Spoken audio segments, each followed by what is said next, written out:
ازيكم عاملين ايه؟ يا رب تكونوا بخير. تعالوا بقى النهارده مع بعض نعمل طريقه الكشري الاسكندراني الخطيره دي يا جماعه.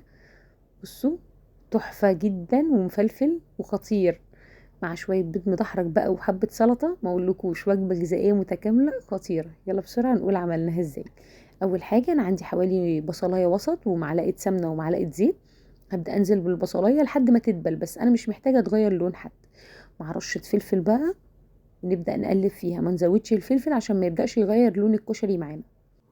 نبدأ بقى ننزل بالكشري بتاعنا، كوباية ونص رز وكوباية ونص عدس. طبعا غسله الرز والعدس مع بعض، غسلهم كويس جدا ومصفياه. ولازم بقى نفضل نقلب فيه شوية حلوين كده لحد ما يتشوح حلو جدا معايا.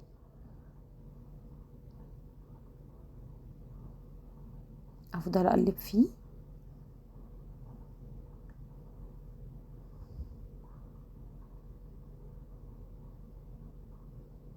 نبدأ بقى نحط الملح بتاعنا والكمون، ومش محتاجة توابل اكتر من كده. في ناس بتحب تحط له صلصة طماطم وهي بتعمل البصلاية، بتشوح البصلاية بتزود عليها صلصة طماطم، بس انا بحبه كده اكتر. لو حابين تحطوا صلصة طماطم مفيش مشكلة مع البصلاية. المية بتاعت الكشري منزودهاش خالص، المية نفس الارتفاع بتاع الرز والعدس، لان لو المية زادت الكشري هيعجن مننا وهيطلع مش حلو.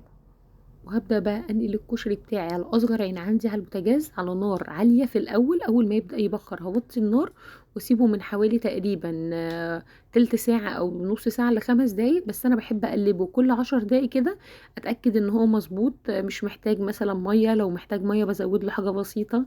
بصوا، مفلفل وتحفة، خطير يا جماعة وبألف هنا.